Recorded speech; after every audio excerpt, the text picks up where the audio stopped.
You're now welcome once again to Flight6ix54, the show that takes you from the 6 boroughs of Toronto to the 54 countries of Africa and beyond. Come on now. We have a special guest in the building.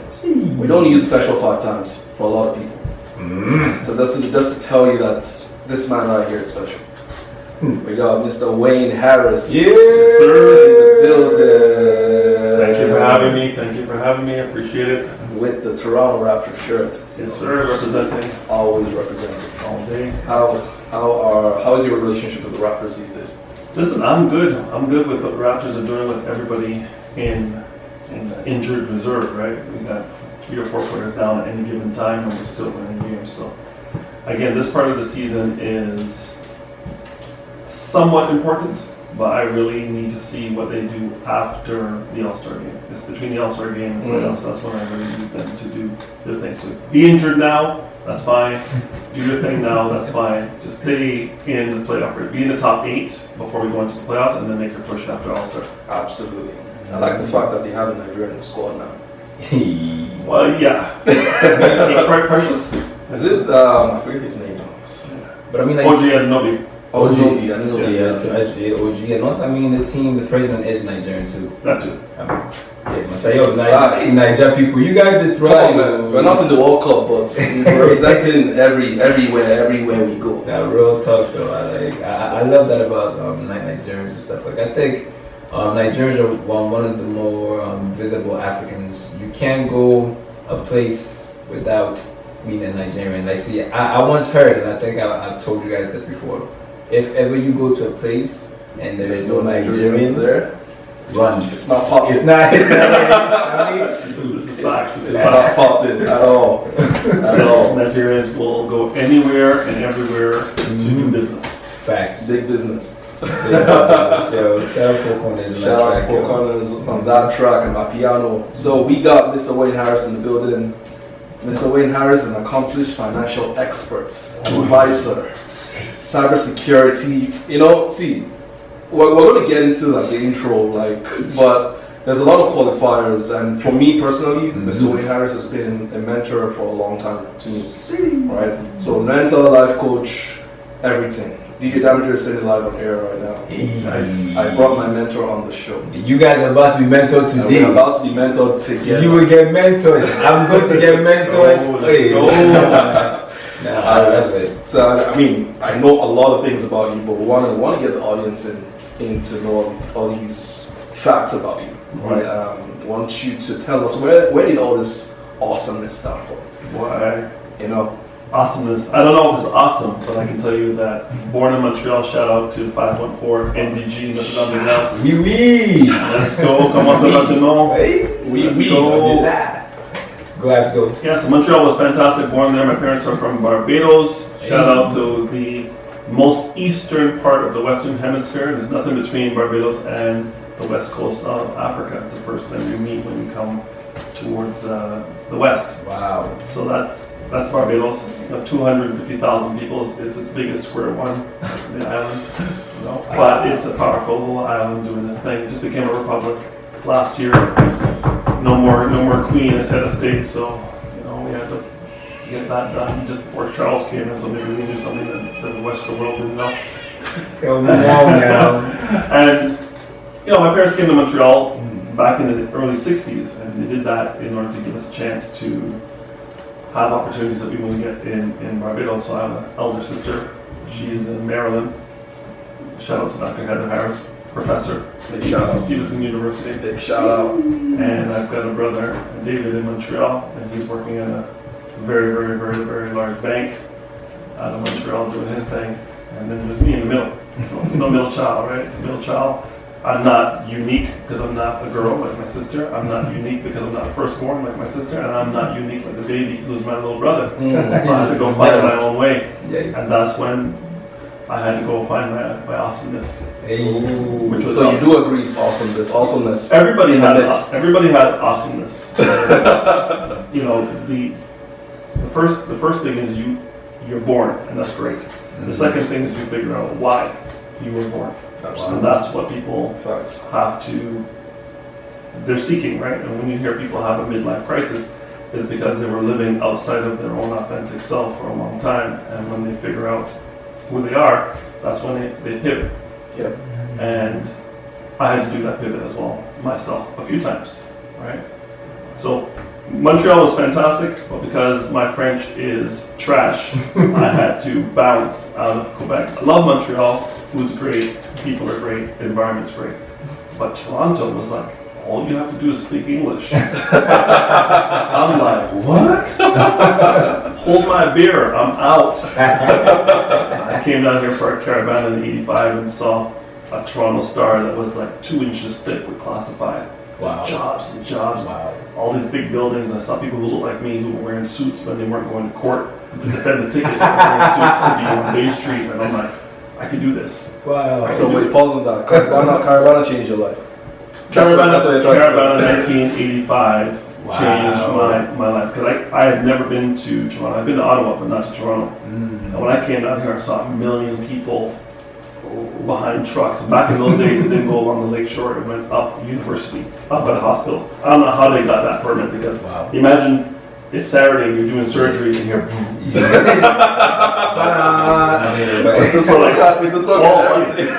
12 hours. So you used to go up to University, and it was madness. All the way up to Queen's Park is where it used to end, come up on the lake shore, and they would come out under the bridge all the way up to University. And I was like, this is amazing. Hey, what is this? And a brethren of mine, who was, he wasn't the sharpest guy in the room. He told me he was making $17 an hour back in 1985. This guy, you could barely read and write. This guy was making $17 an hour, and I was making $5. Oh wow! Right, working at McDonald's. Shout out to the the McDonald's Peel Street office in Catholic. It's no longer there, but that's where I met my wife. Oh wow! Wow! Nice. Wow! So girlfriend at the time, but the fact that people who were not the sharpest tools in the sheds were making real money in the town said to me that if I ever get my hands on Toronto, it's over.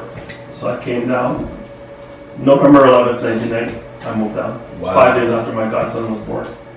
And yeah, the rest is history. History. Yeah, doing a lot of different things before I found my vibe in IT security and then finance. Cool. So from that guy in 1990 till the financial advisor expert that we know today, take us on a journey, a quick journey from 1990, 30 years later, to what it is to the Wayne Harris right now. So basically, there's a lot. Yeah, because I'm not like for me. Let me just so November 11th, before that, your friend said when you touch down in Toronto, it's over. So then, was it over?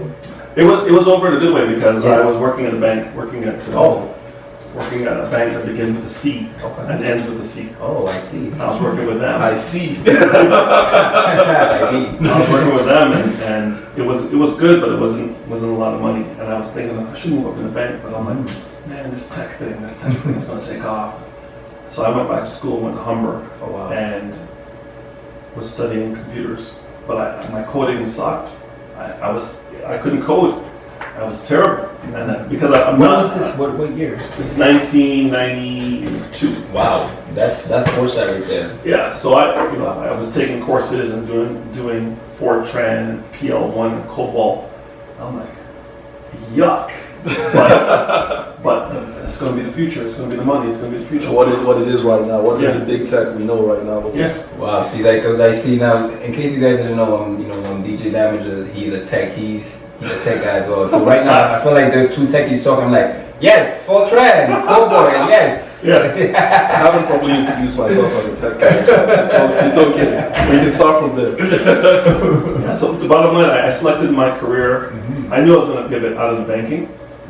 And at that time, we were in a recession, so banks weren't doing very well at the time. And so 92 recession. 1990 to 92, 91. It was just coming out. Gotcha. And I'm like, so I'm going to go back to school. I'm going to study computers. And I chose the career because of what it paid. It said the early years in this career is going to be $35K. Paramedic, I go, blood, no. And then the next one was $35K. Because I was reading from right to left. I was looking at the highest salaries, and I was looking at the career that would generate. So the first one was paramedic, $35K. Then I went nurse, Nah. And I said, computer programmer, 35K, no blood, I'm in. And that's how Wow. that's how I chose my course. So you chose your course based on blood. Based on blood. So I go to school, and because I had credits from Quebec, I could do a 3-year program in 2 years or less. And I was going through, and then a guy, Brent Anderson, out of in Ottawa now. Brent missed a test and wanted to talk to somebody who had taken the exams and get a copy for the private. No problem. As it comes to my office. So, do you have an office? Vice President of Finance, Student Government. He goes, what? He goes, what? Come, open the door, go inside, and what I would do is I would take all my English and humanities and electives during the day, and I'd take all my tech courses at night, and I would dress like I was someone coming in from industry, because I was looking to see the network. Wow. So even back then, I kind of knew what I was doing. At a copy, he says, did you get the last test? I go, yeah, I missed it. Could you give me a copy? And I went and photocopied it for him in my office. Wow. And I said, what do you do? He goes, I work for HBC. Wow. HBC. I go, okay, what do you do? Do you work in the store? He goes, no.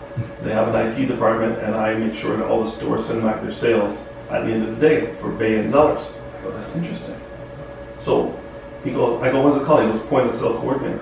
I go, point of sale. Okay, so this cash register is connected to the server, connected to the satellite. Satellite brings back all the sales, and we got to make sure all the sales come in for revenue recognition, all that good stuff. I said, okay, cool.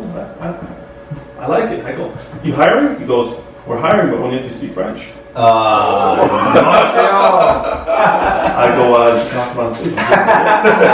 and that's all I knew, right? And he's like, you speak French? He goes, give me your resume. Give me the resume. Wow. I sent it in. They called me, and that was my first job in IT at Hudson Bay at Lawrence and Dufferin. So you didn't even have to speak. You didn't even have to interview. All you needed to do was Oh, no. They had to interview me. So here's where it gets a little interesting. So they're going to interview me for the job, and I'm sweating now because that's all. I just shot my load, right? I don't have any more French, right? So I go into the student resource office. I meet a lady named Grace. She's Jamaican, but she speaks 5 languages. Hey. French being one of them. So I go to Grace. I say, Grace, is somebody here who speaks French? She goes, I speak French. Wow. Italian, Spanish, English, and German. I go, wow. I said, listen, I've got the top 25 questions that they ask in an interview. I have my answers in English. I need to translate them to French. Wow. She goes, why? Because I have an interview next week, and I'm going to memorize these answers. In French? In French. I'm going to spit them out in the interview. She goes, no, you're not. I said, yes, I am. Wow. So she translates them for me. I go into the interview. The first guy, Paul, comes up, interviews me. He says, great, okay, we're going to bring in Pierre. Wow. Pierre, come in. Wow. Bonjour. And he goes, I love that. Blah, blah, blah, blah, blah. I go, question 13. Blah, blah, blah, blah, blah. He goes, blah, blah, blah, blah, blah. I go, question 18. Blah, blah, blah, blah, blah. He goes, blah, blah, blah, blah, blah. I go, question 3. Blah, blah, blah, blah, blah. He goes, his French is fine, and walks out. Wow. That's one of the most awesome interview stories I've heard. So you weren't lying. The awesomeness. The awesomeness. The awesomeness. So I was scared beyond scared, but I had just gotten married. So I got married between summer semester and fall semester, and this job came up and it pulled me out of school. So I didn't graduate from Humber, although I love Humber. Yeah. I didn't graduate because I got the job, and I figured I should get the job and stop school because I already had enough experience. I was already 26 at this point in time in 1992. So I get married and I start my life and I start hustling. And then this is when I learned about headhunters. And headhunters call me recruiters, and they go, "Hey, we got a job for you at Shoppers Drug Mart." I go, "Shoppers Drug Mart, yeah." So he goes, "What's it paying?"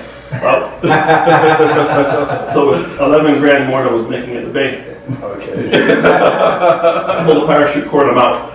I go to Shoppers Drug Mart. I'm at Shoppers Drug Mart, and there a year, same guy calls me, "Hey, we got a job for you." So what's it paying? Hey, 12 grand more than you're making at Shoppers. Out. I'm out.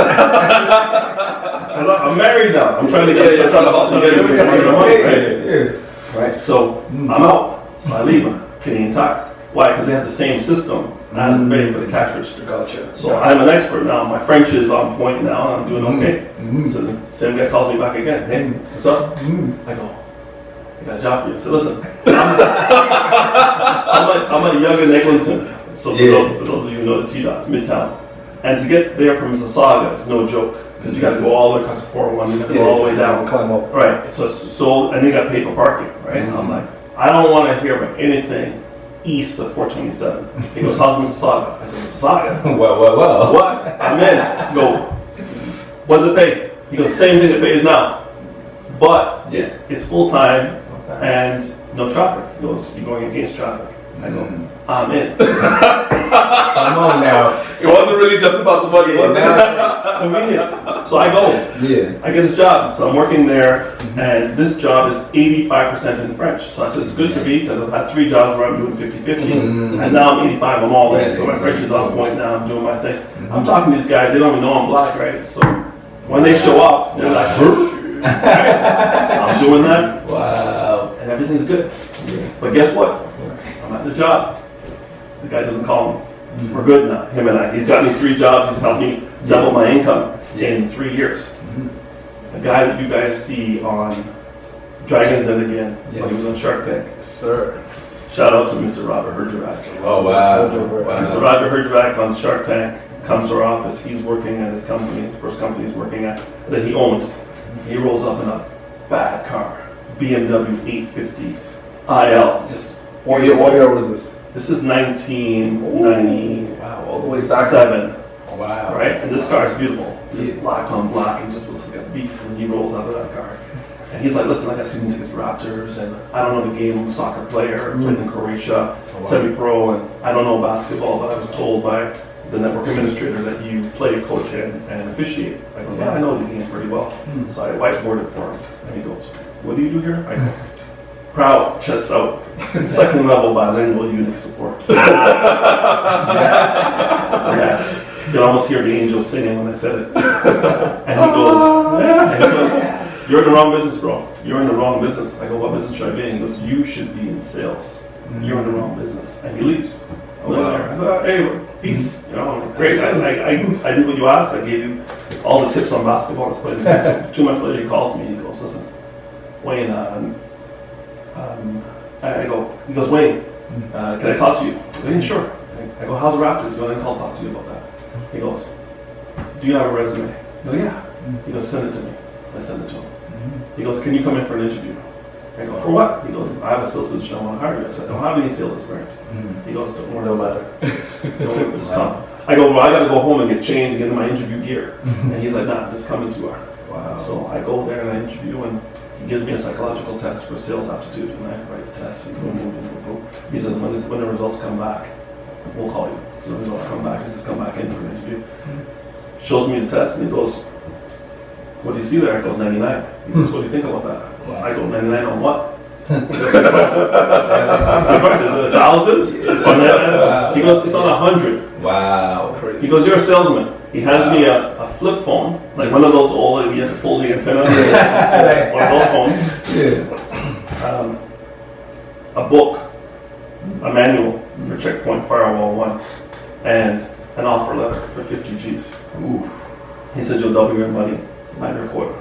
Wow. So I had written down in 1989 when I wanted to leave Montreal, my goals. Goal number 1, get out of Montreal. I had to do it within 5 years. I wrote it in 1989. Wow. Get out of Montreal. Marry my girl. Wow. Buy a house. Have a car. Make 50 G's. Not 50, make 30 G's. That's where I was. Wow. That's where I was. Yeah. My self-image, my identity was at 30K. The 97 was okay. Right. It was okay in 97. Well, 30 grand in 1990 was okay, but I wasn't at 30 grand, which is why I kept quitting, because I wasn't at my psychological number. So the first job was 22.5. The second, they gave me a raise of 26. Shoppers paid me 33. I hit my number. I reset for the next 5 years. So 89, 90, 91, 92, 93, 94. So I get married in 92. I leave Montreal in 90. I get a car, a Hyundai Pony. Hey. Oh my God. With only 3 or 4 cylinders working the Red Rocket.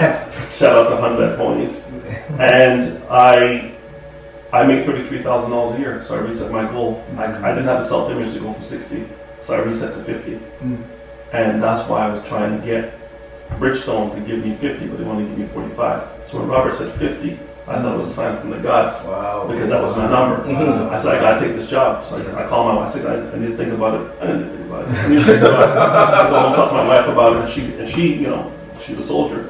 She goes, what's the worst gonna happen? He's gonna give you 3 months to learn, 3 months to see if you can do anything. And if he fires you, you still have 6 months experience as an outside sales rep. You can go do whatever you want for somebody else. That's the lady I married. Wow. Right? So she's like, okay, cool. So I go get this job. October 6, 1997, I start cybersecurity, internet security at the time, selling checkpoint firewalls. $45,000 a DVD. Oh wow. Right? $45,000 for a DVD. Wow. And I was selling those. Oh, So wow. guess what? October 6th I start, October 31st I'm number one sales guy. I'm number one sales guy for as long as I'm there. Guys have been doing it for years. I walk in the street and I just go and I crush it. I make $100,000. I said to my wife, I said, listen. Because people are like, you got married in 1992. It's 1997. We don't have any kids. People are like, everything okay? Yeah. Hey, you got any issues, Wayne? You know, people think I'm firing mice. I'm not firing mice. We're broke, bro. We bought a house in '94 because that was part of my 5-year goal. Yeah. And Angie was getting laid off, and every time. So I was working full time at one of my jobs. I was working part time for the city of Toronto, city of North York at the time, handing out basketballs, and I was officiating basketball like 4 days a week. Wow. I was working 7 days a week. Wow. From 1991 until 1997 when I met Robert. And then when I saw what I was getting paid, when I saw my T4, I went, this is all it takes to make this money? I said, Andrew, we can have babies. That was Christmas, 1997. After 2 months of being on the job, I said, we can have babies. My son was born August 1997. Ain't nothing wrong with me. Right? People are like, you can have babies. We didn't know. Something was wrong. No. What was wrong is there's no cash. Hey, that's smart. There's no cash. So we have our son, 1998. And I go, well, we don't have any family in Toronto. So are you okay to stay home? I said, I got this. And she's like, okay, I'll stay home. And tell her she can stay home. She chose to stay home because we're going to get $2,000 a month in daycare, or she could raise her son. She said she's going to raise her son. So I just go ham. Wow. And in 2000, I said I need to have a Y2K baby. So our daughter was born in Y2K. Another one. That's so fascinating because like so far what I'm hearing is the drive, the goal setting, and then also the passion and like dedication. Like what's your motivation factor? Like, what motivates you actually to go and get these things done? Good question. I have to say that having had my mother die when I was 11, she came to Canada. She was a soldier. She came as a domestic. So when you're coming from the Caribbean during the 60s, they wouldn't let you in but they had a domestic program. So she came as a domestic. So she's cleaning the office of her doctor employer, and he sees her reading his medical journals or medical books as she's dusting. Wow. And he says, are you interested in medicine? She goes, yeah, I would love to be a nurse. So he sponsors her into Canada. She marries my father in New York, brings him to Canada. The doctor gets him a job. Job he kept for 32 years. But my mother comes in as a nursing assistant and stays in that job. And she raises, her and my father don't end up staying together. But she ends up working full time, raising 3 kids by herself, going to school full time, being a landlord. Oh, wow. And she does all that and dies at 44. Oh. Right? So she dies before she graduates as a nurse. But she was a soldier. She had everything in place. She had her will in place. She had everything in place. This is 44 years ago. This year, my brother and sister and the grandkids we all went to Montreal, to Mount Royal, to go and pay homage to her because everybody who stood over that grave is here because of what she did and the chances she took and the ambition she had. So for me, I couldn't just be average, bro.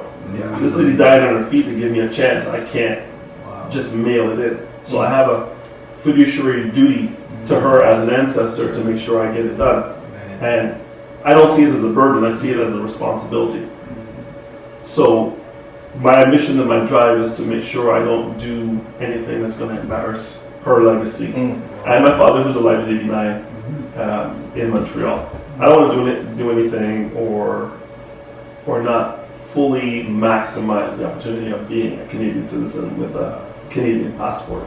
It doesn't make any sense to aim small. So that's what drives me. For sure. That's powerful, man. That's really powerful. And like so for you then, like what do you mark as success then? Like if because you're being driven and you set your goals and you achieve them, like what do you what makes you feel like I'm successful? Is there like an endpoint that you see? Yeah, there is no endpoint because I chased money. I won't lie.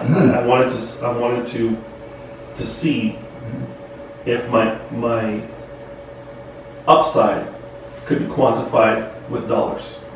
There wasn't anybody I knew who looked like me who was making $100,000.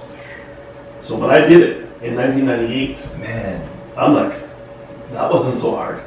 This is 1998. That's it. Put that in perspective. That's a long time ago. It's 24 years. 4 years Wow. ago. So I made my first $100,000. Never made less than that since. Wow. And I said, okay, it wasn't so hard. So who else can I start hooking up to get this? So I started bringing people in. I say, hey, listen, you need to take this course. You need to do this. I got a guy. I started hooking up people who look like me because I was what I call the OBITR.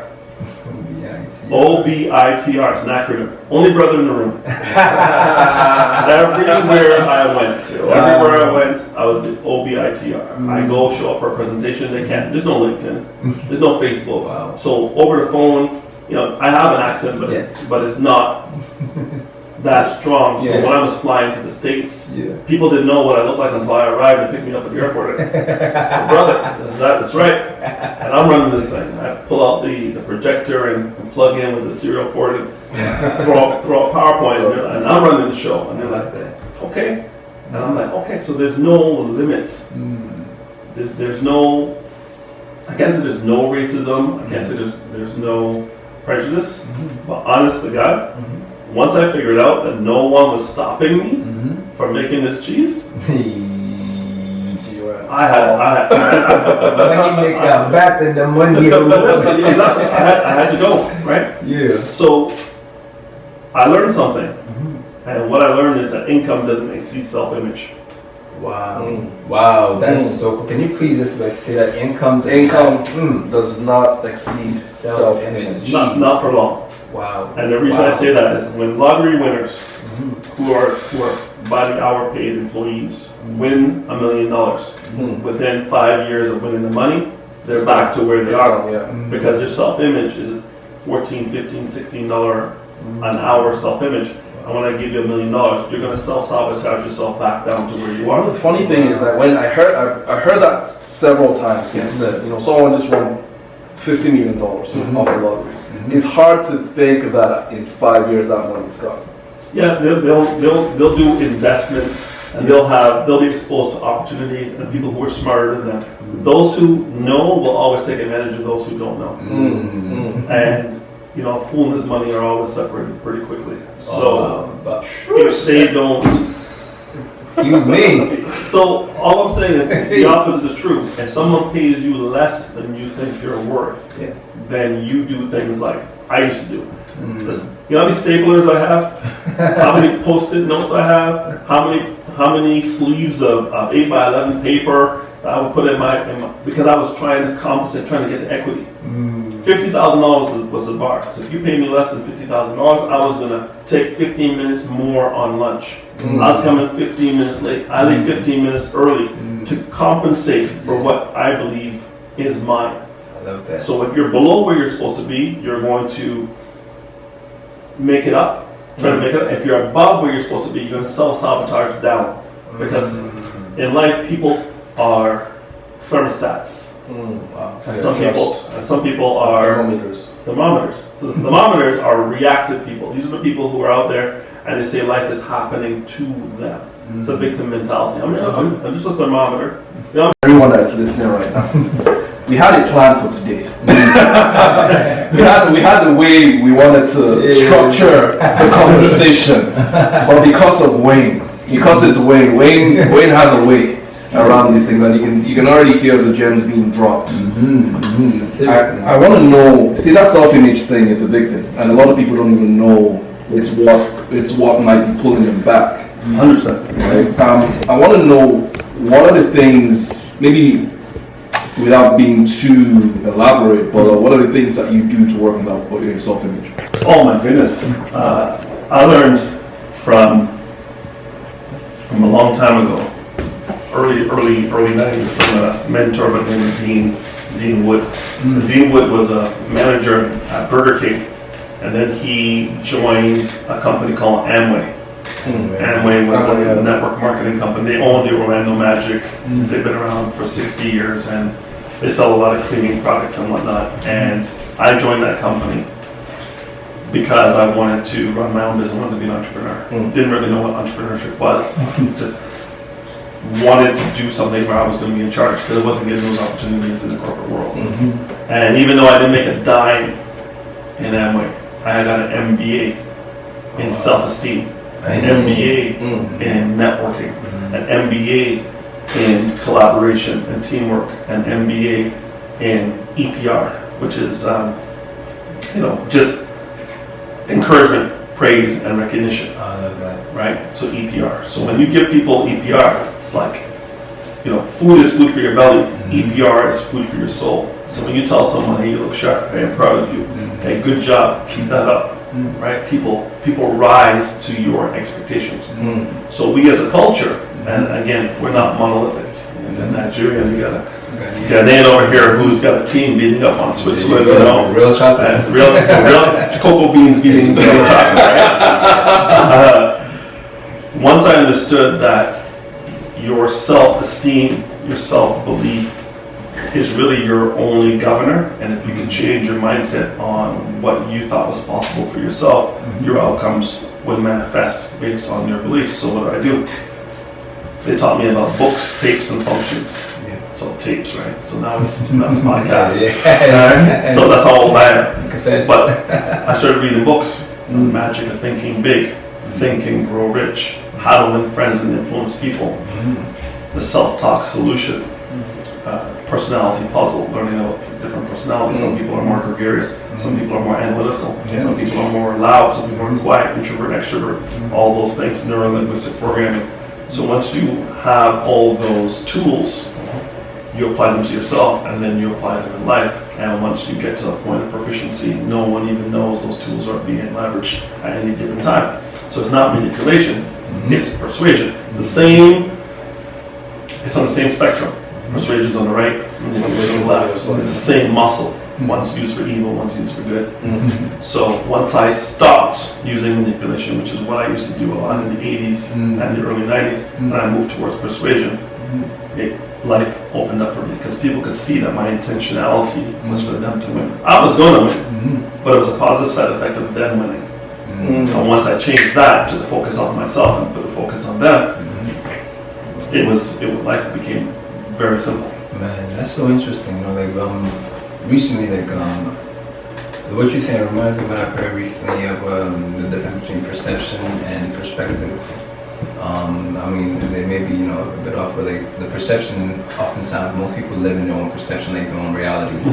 And then the perspective is when you leave that perception of, your own reality, you go towards the perspective of, the other person. It does allow for more connection. So, I definitely can see what you're talking about, and how it can really drive up sales, and it can just really boost up your network. 100%. People want to do this with people they like, trust, and want to be around.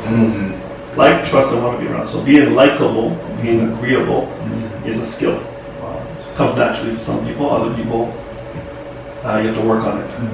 Trust has 4 quadrants. We won't get into that today. But there's something called the speed of trust, and it's a book by Covey.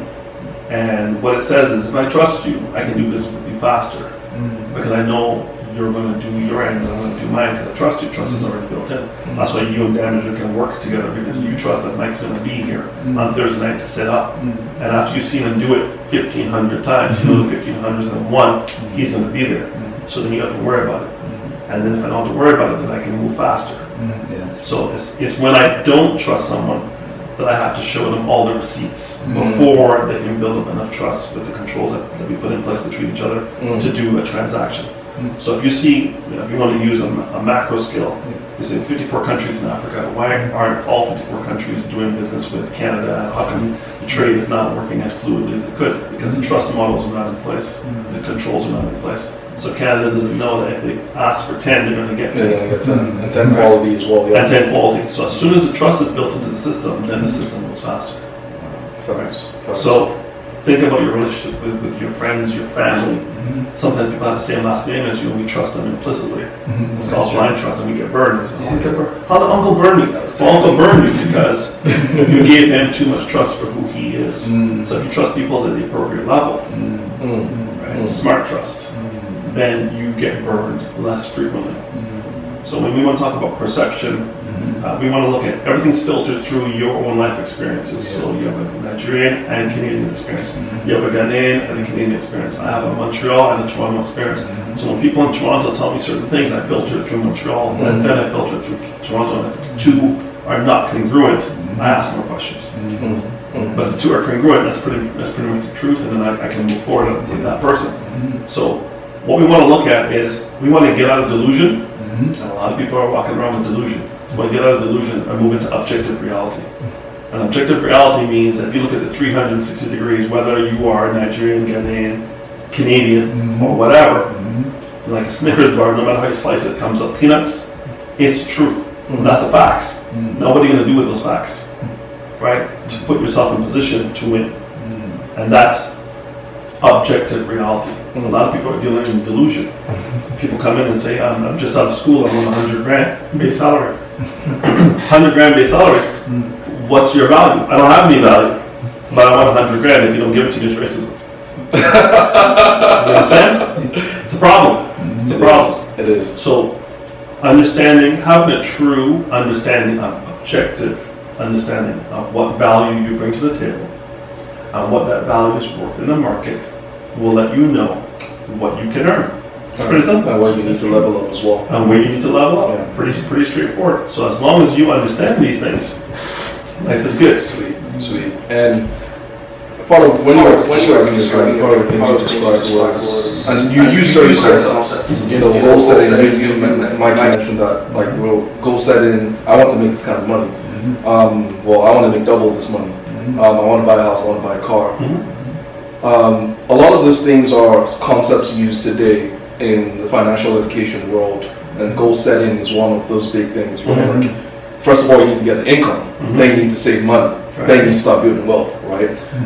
Fast forward to today, and before we even start to talk about the wealth building aspect, what's your take on the society, on the economy we have today in the present? Are we in a recession? Because a lot of people, on the average podcast you hear on YouTube, for instance, everyone's like, we might be in a recession. We've gone through two quarters of negative economy. Blah blah blah blah blah. Are we really in a recession? What is it we're experiencing right now? Yeah, recession is a tough call.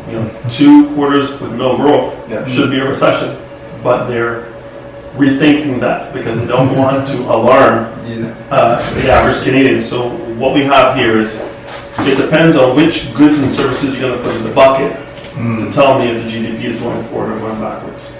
Well, because unemployment is not out of control, right? Prices are out of control, inflation's out of control, but employment's normal. Usually when you're in a recession, unemployment's high, there's no jobs, it's tough. Well, we got plenty of jobs. But there's a lot of layoffs too. There are a lot of layoffs depending on the sector. Right? So the oil is over $80 a barrel, so oil is booming again. So the West is booming again.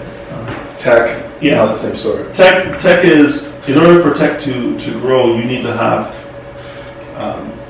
businesses that can digest the tools that tech is providing. And if the businesses are flat, it's going to be tough. It's going to be tough on tech. It all depends on people's spending power, spending habits. If there's no much spending, tech is not really going to do well. Well, when the economy does well, tech does well. When the economy contracts, people are saying, I'm not going to spend money on that system if I don't have any customers that can afford to buy what I'm going to do. So I'm not going to increase my capacity if what I have right now isn't being Especially when I can do the bare minimum and get by. Right. And this is just a convenience, pretty much. Yeah. So quick thing, I mean, and then kind of to dial it back a bit, very short and layman's term, what is a recession then? If you guys kind of just Supposedly a recession is 2 quarters of growth of domestic product for any country, and it is negative for 2 quarters in a row, supposedly a recession.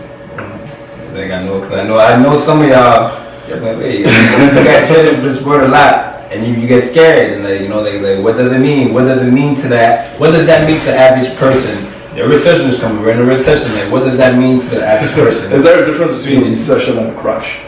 Yeah, Both crash is fast. Crash is fast. Recession can last.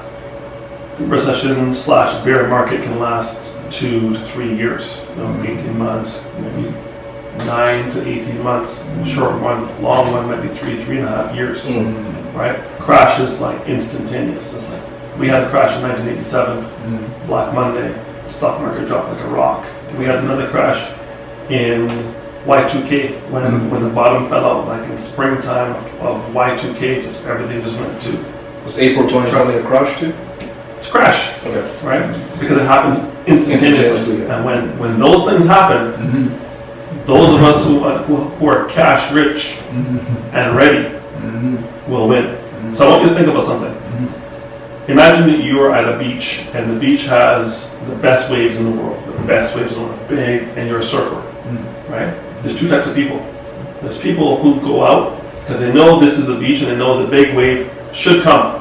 So they go onto the beach, and they go into the water, they paddle, and they stay on their boat and just float on their board, and they're just floating in the water in anticipation of the big wave. And there's others who are at home sleeping, right? Who have a surfboard, but it's in their garage, right? And they're going to have to get a text message from somebody who's in the water to say, the big wave is coming. So now they got to get out of bed, go to their car, put the surfboard on top, drive to the beach, and get up to the water. Guess what? The wave is gone. This is what's going to happen to a lot of people during this recession that we're going to go through now. You have to be in the water on your board. These are the people who are still in the market buying while it's low. Because imagine if the number one stock was a pair of Air Jordans, and Air Jordans are $240, and they're always $240, and now they're only $50.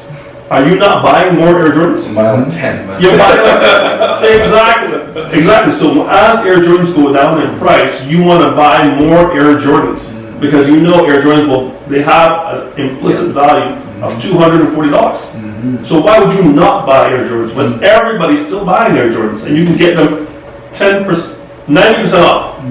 Why wouldn't you? Every color, bro. In every size. all of them. Everything That's a good analogy. What is it to say? And history maybe can give us some indication of this, but what is it to say that stock is going to bounce back? History is not the future, so the past doesn't equal the future. But here's what we know. 2020, COVID, bottom falls out. Goes all the way back to normal by July. So March, the bottom falls out. July, everybody gets all their money back. If you left in April, you're still down.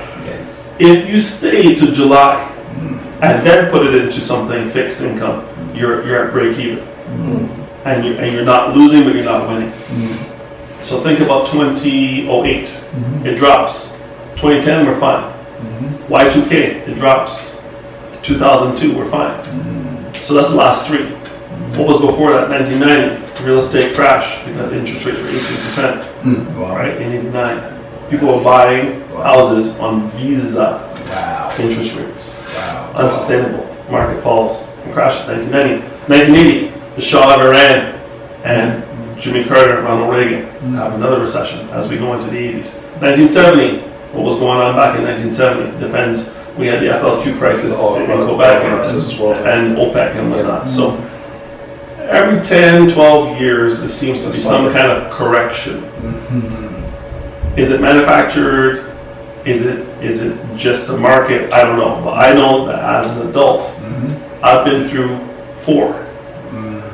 Right? And if you guys just got here to this country, then you've only seen this one. Some people, and maybe some people were here for Y2K, most were not, but they were here for the real estate bubble in 2008, 2009. Usually we go bear market / recession for, like I said, 9 months to 3 years, and then we kick out for 5, 6, 7 years.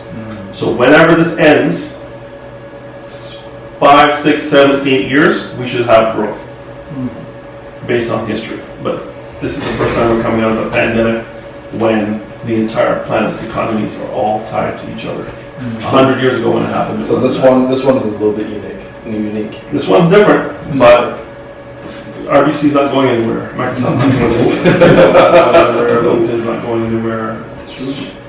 Shopify's not going anywhere. So pick your sector, pick your region, look for opportunities and growth. You can diversify your risk by not putting all your eggs in one basket. Some people put all their money in FTX. How'd that work out? Right? Crypto. Hey, I'm not saying don't do crypto, but if you're going to do crypto, have it be a smaller percentage of your exposure to the market. Know the risk. Just know the risk.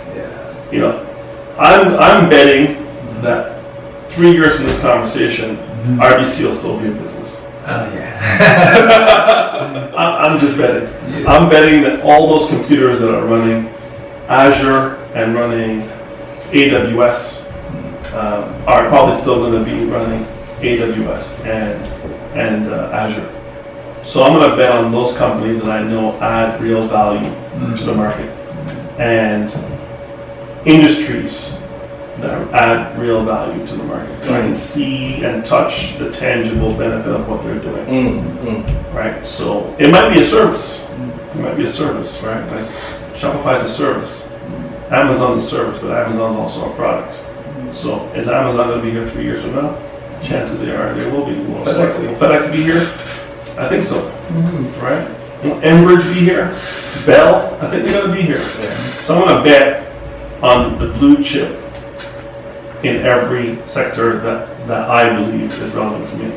So I like tech, I like money. That's where a lot of mine is, but I also know there's mining and energy. Right? There's healthcare. Right? There's a lot that you can do. You can have some Canada, you can have some US, you can have some Africa, you can have some Asia, some Europe. Mix it up. Right? Depends on what you want to do. At this point, 20-year-old, 21-year-old, finished school, just started working, have about $5,000 saved, entering a recession right now. What should I be thinking about to set myself up for success? What are the things that I should be doing and thinking about and probably doing to set myself up for success? First things first, you want to know what your goal is. So what is it you want to do? Because some people just want to party and use that money on bottle service, right?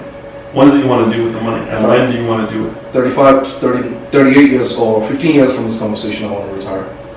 15 years on $5,000. No, with $5,000 saved as of right now. $5,000 saved as of right now, you want to retire. I want to retire. 15 years from this conversation. Yeah, retirement isn't based on age. Retirement is based on cash flow that's greater than your expenses. So someone who is paying $200 to live can retire to make $400. Right?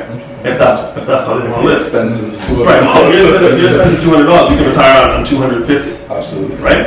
If that $200 is steady and your costs are never going to go up, there's no inflation. I want to be a big baller retire. You want to be a big boy. So if you have a 15-year time horizon and you're 20 years old and you don't have a lot of responsibility, still living with your parents, you have the opportunity to go, technical term would be balls to the wall. Right? You can go a little more aggressive because you have more time to recover. So the one thing that you can't get back is time. So compounding and compound interest is the magic word for people who are young, because I have to put so much more money in, like almost 3 times the money in, to do what a 20-year-old can do today. A 20-year-old can put $50 a month away at 10%. And by the time you're 65, have $500,000. I, at 56, to retire at 65 to save $500,000, had to put a lot more money in to get to the same spot. So I want you to think about a snowball on the top of a hill. And the snowball on the top of the hill, as it rolls down, it's going to get bigger and bigger and bigger. And the snow is a compounding on the snowball. So what we want to do is we don't want to be starting to talk about investing when we're 20 years old. We're already 20 years too late. The youngest you can put investments in for a child is 15 days old. So why would you not start a snowball at the top of the hill at 15 days old? That snowball will roll down a 100-year hill. That kid could probably live to 100 years old. So that's a lot more money than starting at 20 and rolling down the hill. So if I'm 20 years old, Warren Buffett makes 7-8% on his money. He's one of the richest men on the planet. So don't try to go for home runs, try to get on base hits. So if you can make 7-8% on your money, maybe a little more if you're a little more aggressive. But even at 10%, rule of 72 says 72 divided by the rate of return will tell you how many years it's going to take for your money to double. Yeah. So if I got 72 and I divided by a 10% interest rate, that's 7.2 years for $1 to become 2. That means $5,000 will become $10,000 in 7 years, 7.2 years. So when that 25-year-old's 32, they have 10 grand. Now they're 32, they go to 39, they have 20 grand, and so on and so forth. So as you look at the compounding, and that's assuming they're not putting any more money in. But if they're putting money in $100, $200, $300, $400 a month in, and they're getting 10% on their money, they'll get it, because the compounding of that money between 20 and 30 is that snowball just rolling. There's only two things that affect that snowball, and they affect it very, very severely in this country. The first thing is tax, and the second thing is inflation.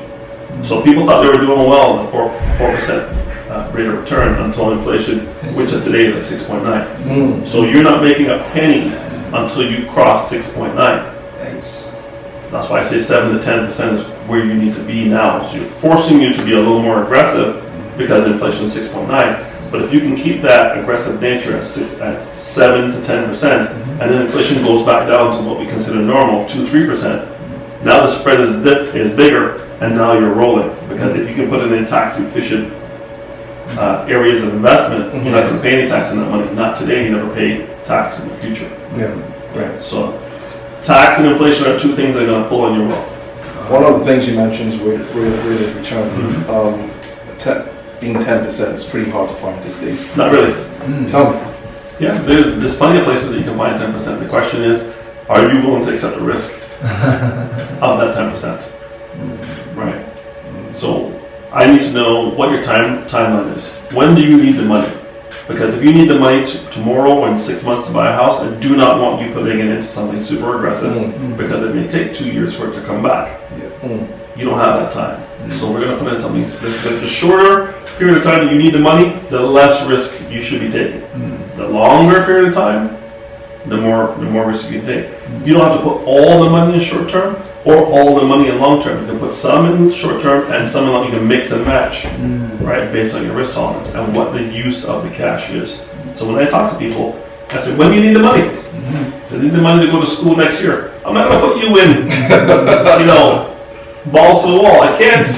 I lose my license, right? I could put 10% in that so you can say you were there. You were on the wave and the wave came in and you were there. I'll put you there for 10%, but 90% of it will be super safe because you need the money now, right?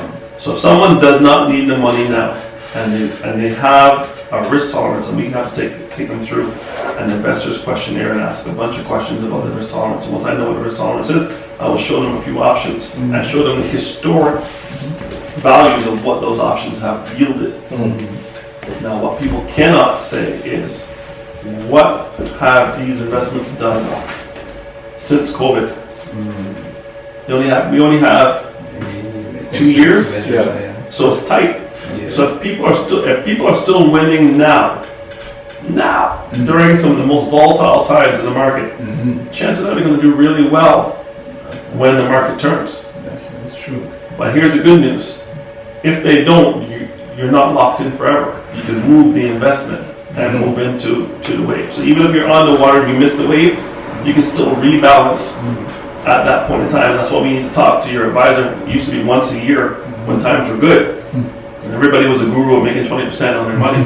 They didn't need me. I got this tool and that tool. I'm doing it myself, blah, blah, blah. Now everybody's ready. They're like, so where should I put the money? I'm like, yeah. So remember, There were advisors who were not even in the business 2008, 2009, myself included, right? We weren't there. So all we saw were green lights for 12 years. From 2009 to 2020, all we saw were green lights for 11 years. And everybody was making money for the clients, and every client was happy, and everybody was doing well. Last 2 years, now we need to have a little more care and feeding. We need to really understand what it is you want and what your age is. I don't put people who are in their 70s in the same investments as I put people who are in their 20s because they don't have the time to recover. You have to have the time to recover. And just a question too. Is there talking about wealth and building? Is there like a base tool that that every financial plan should have? Where, is there something like that is very necessary for wealth building and like the basic? 100%. Great question. So I want you to think of something that resembles a birthday cake. It's a 4-layer birthday cake. And the bottom of the cake is the biggest part. And the bottom of the cake is protection. Yeah. What is protection? Protection is insurance. Because insurance in this country transfers to the beneficiaries tax-free.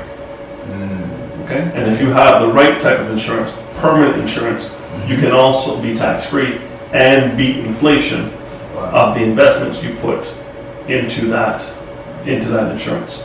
So there's something called cash value. Yeah. So the cash value in the policy accumulates, and the death benefit in the policy also accumulates over time, giving you a hedge against inflation.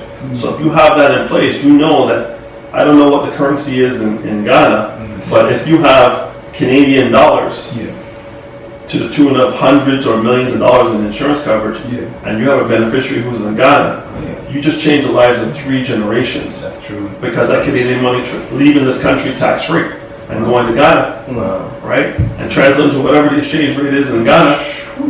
How they do it? They're not doing good, right? So once you have that foundation, you're good to go. Second thing you need to look at is you need to look at debt. The rule of 72 works for you in the positive if you want to make money. So I make 7% of my money or 10% of my money, and money's been doubling in 10 years. It's good. But if you got a 19.9% credit card, 72 divided by 19.9 is what, 3 and change. That means the money is going to double against you in 3 years. Whoa!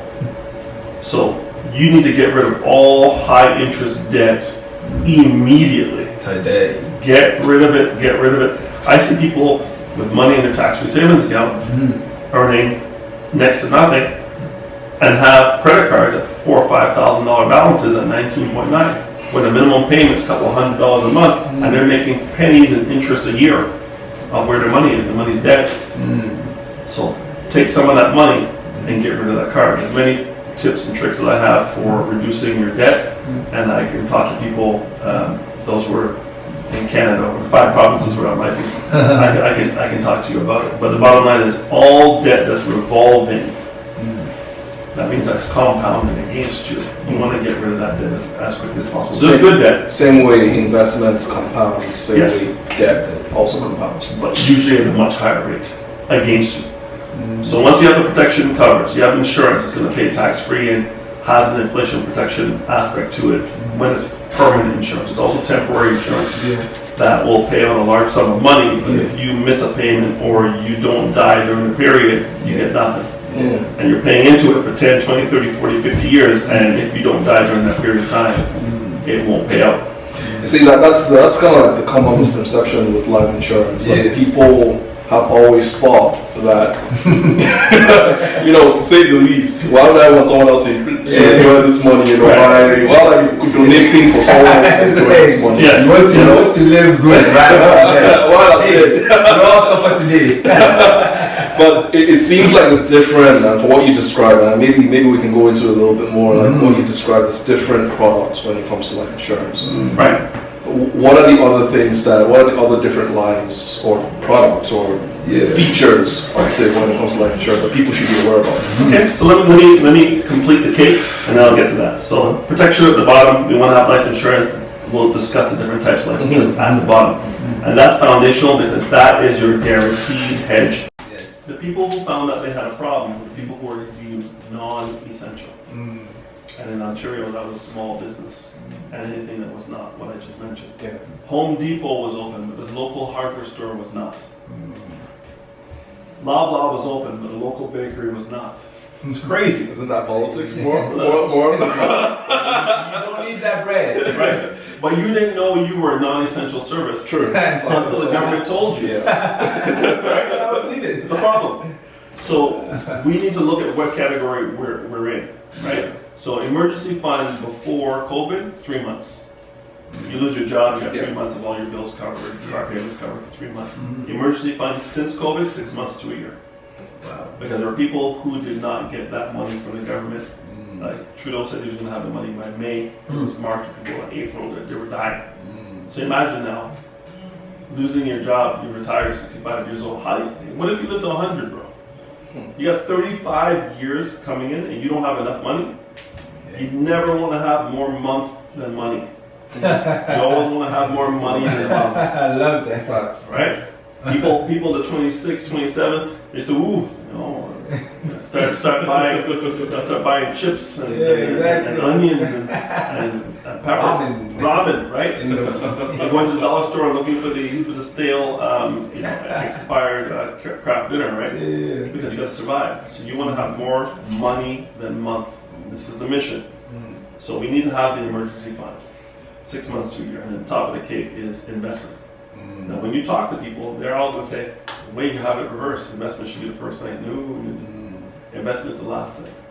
Insurance, generational wealth that you can use while you're alive, but we'll get into that. Okay, yeah. Right? Debt. Then we got the debt. Yeah. Get rid of all the bad debt. Keep the good debt. Yeah. You got a house, you have a house, you have a basement, you're renting, good, that's good debt, that's cash coming in. Your house that you're living in, it's a debt that's going to have equity if you live in the right city.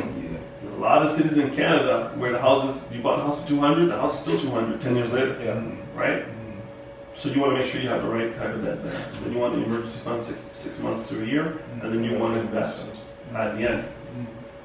You're going to hear the concept of pay yourself first. It means if you're going to pay the government, you're going to pay your iPhone insurance, you're going to pay your car insurance, you're going to pay your laptop insurance, you're going to pay all this other insurance, and then you not have insurance for yourself. It's the only thing you can't drive a car in Ontario unless you have insurance. But you can have your life and not be insured. Doesn't make any sense. You're the money maker, and you have an ATM machine, and you're not going to put it in a secure location. You're not just have it in the middle of the street to get run over. That's what's happening when you actually don't have insurance. And a lot of money, and a lot of things money is psychology actually. And the way you describe it's a psychological thing, right? Like why would I have money to pay all that $200, $250 every month and the car insurance that I never got in an accident in 10 years. Correct. People have no problem doing that. People have no problem doing that. I will show you a product, a solution that you can put on yourself, the same $250 that you're paying for your auto insurance, guaranteed to pay. Has never, like Floyd Mayweather, never lost. LeVar Ball, never lost. This thing has never lost. 85 years is paid up. Guarantees the company has been in inception. People say, nah, I don't want to do it. Are you kidding me? Imagine having a guarantee rate of return on a product that has nothing to do with the stock market. It has everything to do with different metrics. How many people are coming into the product? How many people are leaving the product? Private investments, airports, seaports, all the different things they're buying, infrastructure, bridges, they're buying all this stuff and it's monetizing and monetizing. And the return has never, ever failed to pay in over 100 years. People say, no, I don't want that. I don't want that. I want to be sexy. I want to go, I want to get crypto. Are you crazy, bro? Right? So let's talk about the two types of insurance for a second.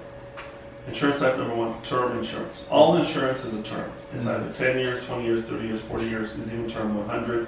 And there's your lifetime, which is a term. We're not here forever. We're here for for 100 years, depending on how you eat and how you live. So every insurance is for a term. The younger you are, the less expensive it is. The youngest you can insure a human being is 15 days old. Why? Because in the first 14 days, it's something called sudden infant death syndrome, and babies die for no reason. Can't figure it out. But once a baby is viable at 15 days, you can insure before you know it has sickle cell, before you know it has epilepsy, before you know it has autism. You insure. it's going to improve. Wow. That's the cheapest insurance that human being can ever pay in their life.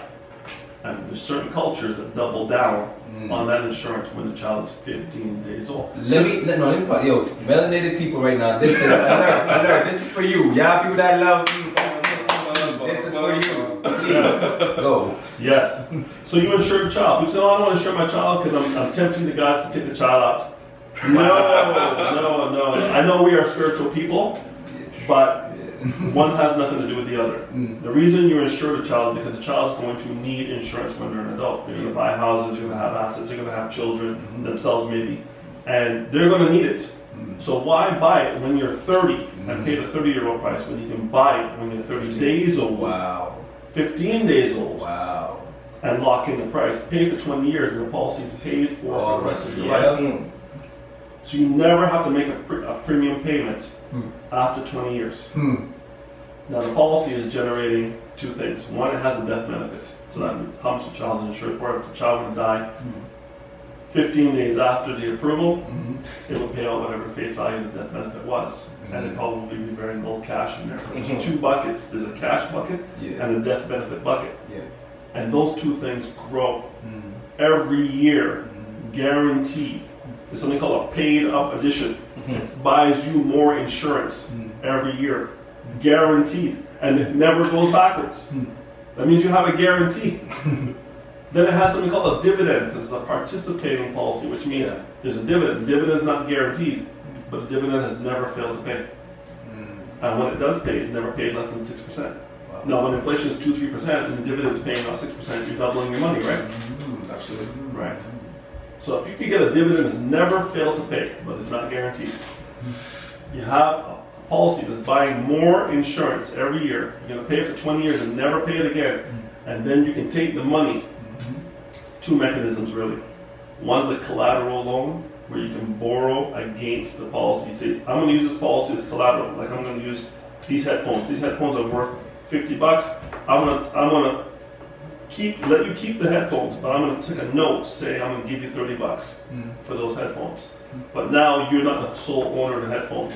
I own $30 of the headphones. You own 20, and it's 50 in the middle, right? So now if something happens, I said, listen, we're going to sell the headphones. I'm going to take my $30. You can have whatever's left over, right? So the policy is the same way. Whoever you borrow, whoever lends you the money, they're in position to get their money back. And today, the interest rate is 4%. So you're getting a loan at 4%. I know people who buy cars at 7%. Right? I met a guy who bought a car at 27% interest because he wanted to drive a BMW. But his credit was terrible. So they gave him $299 bi-weekly for 7 years. Oh, gee. After putting $6,000 down on a car that was worth $7,000. Hell. God. Right. Yeah. Predatory loan, right? Right. So temporary insurance. There is no return. You, as the insured, will never benefit from temporary insurance. Only the beneficiaries will benefit from temporary insurance. Yes. There's a death benefit only. There is no cash. It's for a period of time. If you die within that period of time, you get the money. If you die after that period of time, you do not get anything. Wow. There is no return of premium on temporary insurance in Canada. Other jurisdictions may have it. Term insurance is great if you have a mortgage and you want to get a lot of insurance for a low price. It's going to be cheaper than mortgage insurance, where you insure the mortgage is paid off. But that means you're paying the premium, so the bank guarantees it gets paid. Yeah. Wow. Mortgage insurance says you pay the premium to ensure the bank gets its money should you die. Does that make sense? They get our money, man. That doesn't make any sense, right? Or for less money, you can get a policy that will guarantee your family will get the money to pay the mortgage and everything else. And above that, for the same amount of money or less. Okay? Underwriting, which is decision making for mortgage insurance, is done at time of death. And if you die from something the bank doesn't like, the bank doesn't pay. Underwriting for term policies is done in the beginning. And if you're good in the beginning, then you're good. There's 2 years of contestability in Canada, whereas if they're going to look for things in your background, in your medical, over the first 2 years to see if there's anything in there that they should know about, and they change the price, or they'll just give you back your money and say, too risky, give you back your money and say, we don't want you as a client, and somebody else will take you on as a risk, but it might be more money. But temporary insurance is designed for you to get a lot of insurance for a low price. It's usually in addition to some permanent insurance. You use it for more things like mortgages and things for if you have a lot of assets, you got a lot of property or a lot of equipment and a lot of different things you're doing, you want to get a lot of insurance for a small price, term insurance. Makes sense. Good. It also has the ability to convert with some companies. You can convert some of the term to permanent. So if you have $1 million or $2 million of term insurance and you need $50,000 or $100,000 of permanent insurance, you can convert 200,000 of it without having to go through medicals and these kind of things, and you can convert some of that to permanent term insurance. Permanent insurance is the moneymaker. Permanent insurance is more expensive than term insurance. So sometimes people say, I want you to buy term and invest the rest. I want you to buy term and then get a TSA and go do what you're going to do, or some other investment. Here's the problem with that. Most people don't invest the rest, they spend the rest. So by having it combined, the investment portion and the insurance in one product, and you give me one check every month or one payment every month, I do the splitting of the investment portion and the insurance portion for you. So it's a forced savings. I guarantee that you cannot lose money. I guarantee with a whole life policy, because I don't tell you when I'm investing it. I just let you know that it's going to go up every year. And for that guarantee, whole life policies are more expensive, but you can't lose money. And then it has a dividend, and the dividend is not guaranteed, but has never failed to pay. Some companies over 100 years have never failed to pay, and it's never been less than 6%. Pretty good odds, right? Now, dividend paid during 2020, that was COVID, like max COVID, and the dividend paid. If it can pay during max COVID, it paid in 2008 and 2009, it paid during Y2K. For sure. I'm not saying it's bulletproof because I can't say that, but I'm saying it's pretty close to it, right? Good, whole life policy. You set it and you forget it. You give the money to your agent, and the agent puts it in the policy, and the policy just does its thing. That's it. Right? Zero risk. Universal life policy is like a whole life policy, but you control the investment. So you want to be super aggressive, you want to be super conservative, you can get the same kind of returns to whole life policy at a lower cost per month. But there's market exposure. There's no market exposure on the whole life, but there's market exposure on universal life. So a lot of people are going towards universal life. And some people ran into problems because they put it into investments that in 1990 made sense. And they didn't check on it for 20, 30 years. Now the company's calling them and saying, you need to give us more money to keep this thing going because what you've invested in is in deficit. And people are in their 60s and 70s have to start topping up the universal life policies. It's a problem. It's giving the industry a bad rap.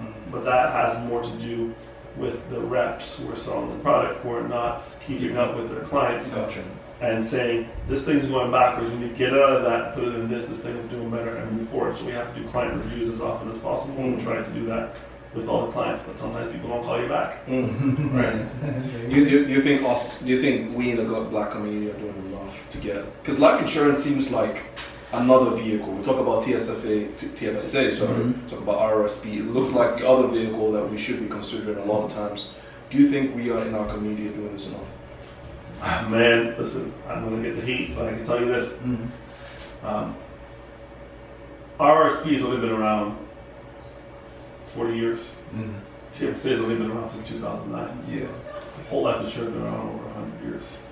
Do the math. Other communities know the deal, and they've been doing it from time, right? You can take care of 3 generations of your family with insurance. RSP is a good thing. I never say don't do it. You gotta have enough income to make it make sense. TFSA just got here, right? So protection and insurance in the black community really depends on the demographic of the black community. So what socioeconomic level of the black community are we talking about? We're talking about people with multiple university degrees and making 6 figures? Because that group of black folks usually have their house in order. Are we talking about the skilled trade black community? They usually don't have it because they have it through work and through their pensions and through their government jobs, so they don't think about it. And then we have the bottom demographic, the ones who are working hourly or shift and whatnot, non-specialized labor. they're the ones at the most risk, and they're the ones who don't have a lot of extra income to pay for these things because they're trying to buy food and they're paying for Presto to get to and from work, so they don't have the cash flow to do it. So the ones who need it the most have it least, and that's kind of by design. It's kind of capitalism not working. Capitalism is working the way it's supposed to work. There was, For lack of a better I think there was something we mentioned before about someone saying we heard on an online video was a Caucasian dude saying if all black people got life insurance, Yeah, I saw that there'll be less police brutality, police killings, and all that. Insurance companies, they buy their money. that. I saw that, and that makes sense. Here's the problem. Yeah. If capitalism is beautiful in its purest form, because what it does is it will change the rules to suit itself. So if every person that looked like us got life insurance, immediately they would find a clause that said if it's associated, and the clause is already there. It says if the death is associated with crime, we won't pay. They'll find something, yeah. So what they're going to do is the cops will always charge. Therefore, the insurance companies will never pay. That's it, man. Like that. Honestly, there's so much that goes into it. Like honestly, you guys tapped into Flight6ix54 show where we take you guys from the 6 boroughs of the GTA.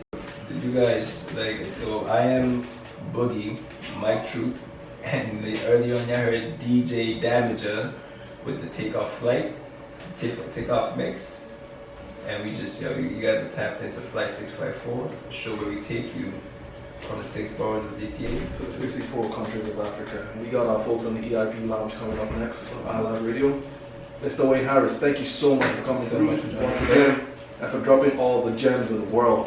You're welcome. I was really, really glad to be here and see you guys do your thing. I appreciate it, and I hope to be back. Let's go. We'll be back. Well, actually, first of all, before we go, we want to give a shout out to iLive Radio. This is going to be the last. This show, Flight6ix54, this Thursday is going to be the last show we're going to have in this location. And iLive Radio has been in this location for the last 7 years, I was told. We weren't part of that 7 years, we're part of a fraction of that 7 years, but it shows growth, it shows progress. From what I've been told, we're going to move to a much bigger, better, badass, sophisticated location. So I want to give a big shout out to iLive Radio before we do anything else. And once again, big shout out to Mr. Wayne Harris for joining us today. Flight6ix54. We'll be back. Signing out. Peace. Sir.